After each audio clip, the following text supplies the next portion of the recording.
Hello, good morning, and welcome to a rather chilly morning here in Scotland. I'm heading out that way, east, for a 25-kilometre long run to round out a very productive training week. 9 kilometres of swimming, 200 kilometres of biking, and this will finish things off with 40 kilometres of running. Why that is proportionately a little bit lower, I will come on to later on. Today's video is all about the 7 things to consider as to how you can build your resilience this winter. For the past 3 years, I've uploaded a series called The Wintering, which has been all about how to navigate the more challenging season, where the days are shorter, it gets darker earlier, it's darker for later in the morning, motivation is lower, there's more kit required, the weather's less predictable, all of the things that make it just a bit more of a battle to get out the door. When in the summer you can just lace up your shoes, you can jump on your bike, whatever it may be. It's easier to do, and that makes it easier to be compliant, to be consistent, and to build the momentum that we're probably all looking for if you've clicked on this video. Over the winter for me, I am very specifically triathlon focused, so this isn't another wintering series, but today is very much going to be a wintering focused video. So given it is 0 degrees and feels like -3, I should probably get moving and see you very soon for point number 1. Okay, so as a general training rule over the winter, as the Royal Marines would say, be bold and start cold. And that doesn't mean what a whole lot of people misconstrued it to mean the last time I mentioned this on the channel, which is leave the house Wim Hof style, don't take any layers, don't take any gloves, go into a blizzard and just die. That's obviously not what it means. What it actually means is don't start running in a puffer jacket, because as you get moving,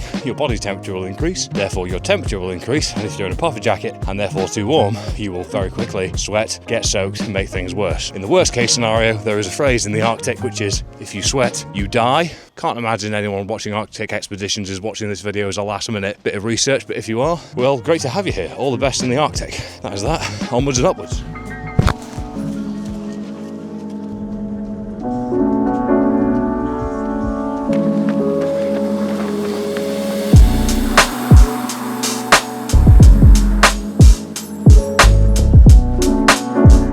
Okay, so the second thing to consider is GPP. Don't be afraid to mix things up. If we view training in 2 categories, GPP and SPP. General physical preparedness, specific physical preparedness. Russian strength and conditioning for Olympic athletes. Historically, there's been a huge emphasis on GPP in the off-season, the winter, where athletes that were hyper-specialised in shot put, ice skating, anything, would spend their winter seasons focusing on periods of playing basketball, wrestling, swimming, changing direction, more strength and conditioning in the gym, as a way of just making them better, well-rounded, so that their overall base is higher, so that when they re-enter SPP, they've got more of a base to tap into. Don't be afraid to do the same. Try some new things, spend some more time in the gym, pull your turbo trainer out of the garage, get out for a run, get back in the pool, whatever it might be. Off-seasons exist for a reason, so if you can decompress and focus a little bit more on skills, use the winter as an opportunity for a bit more GPP, then it takes the pressure off being hyper-specific away, so that when the weather improves, you can laser back in with a great GPP base.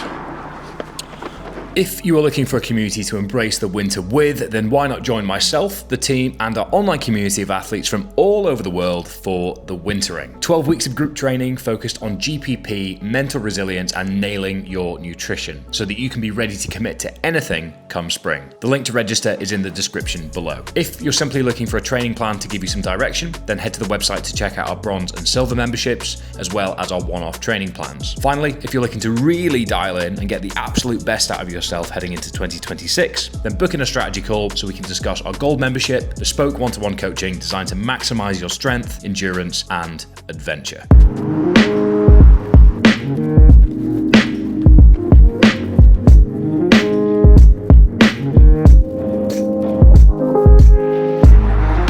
Okay, so the third thing to consider is that what is measured is managed. And whilst my recommendation is a period of GPP over the winter, general physical preparedness, and that is by nature general, having some anchorable metrics to focus on, some parameters to work within, is a great way of keeping yourself accountable, keeping yourself compliant, and making sure that you are able to track your progress. So whether it's body weight, CSS in the pool, FTP on the bike, weights in the gym, LCHR with your run, even number of sessions per week, number of gym sessions per week, whatever it might be, then give yourself some metrics that you can measure so that you can manage your period of GPP. The same applies in the period of SPP, where you're more specific. So ultimately, as a general rule, when training for something with intent, what is measured is managed. Excuse me 1 second, I think I've just got a call coming through. Yep, this is he. Oh, okay, no, I'll be sure to pass the message on. Okay, so that was your mother calling, and she's just reminding you to lay your stuff out the night before. All of this is about reducing friction so that you can get up and get out, and she was right. she was right. Life is much easier when your stuff is planned, prepped, laid out the night before, down to your breakfast, no guesswork in the morning, no chaos, no dip in motivation, because when it's dark, when it's windy, when it's raining outside, you're gonna look out the window and go, right, give me some excuses. Oh, I can't find my gloves, and it'd be dangerous to go out without gloves for 20k, so you know what, I'll just wait until later in the day, or I'll jump on the treadmill, or I might just pick it up tomorrow, wait until the weather improves. And that's not what we're hoping to achieve, is it? So listen to your mother, troops.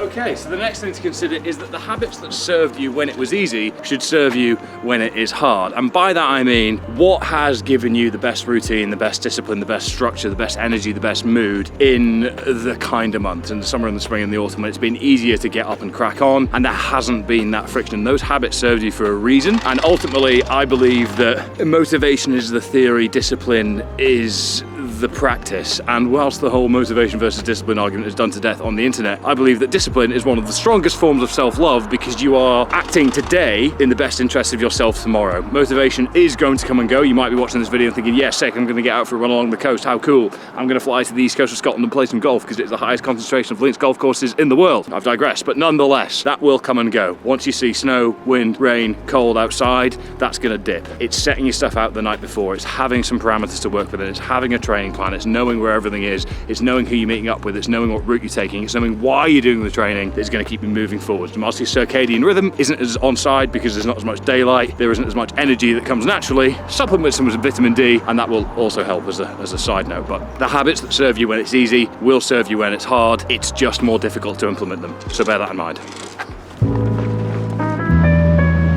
So the sixth point to consider is reframing discomfort as an opportunity. And by that I mean that often when we are getting comfortable being uncomfortable, which is about as much of a cliche as this, stay hard! But there's truth in it. Training for challenging things, training for things that push us is exactly what this channel is all about, and the value that lies within that. And if you clicked on this video, I assume you're in that camp already. So the key detail there is when it's easier to do it because of the climate, because of the weather, because of the daylight, that's on your terms. Whereas what winter presents us with is an opportunity to get out there and experience it on someone else's terms. Nature. Turn to, damn nature, you scary! And by that I mean, when you get out there and you embrace that sort of discomfort, it gives you a chance to wrestle with yourself and how you navigate through it, both mentally and physically. Getting out there and experiencing something not going your way, or not how it ideally would be, is a very valuable learning experience.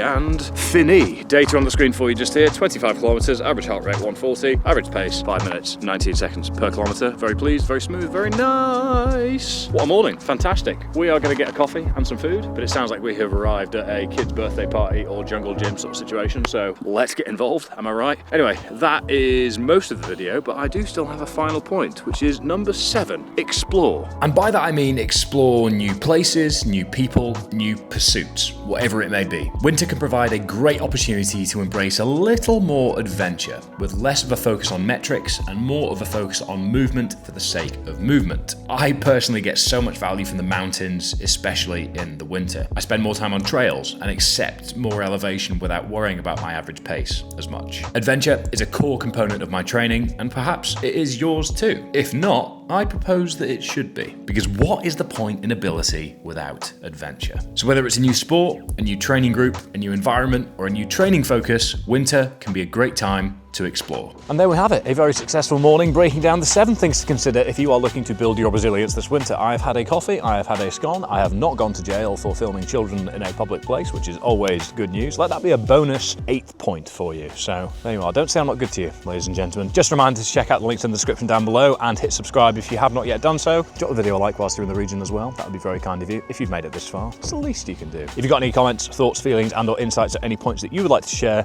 drop them down below. Adios.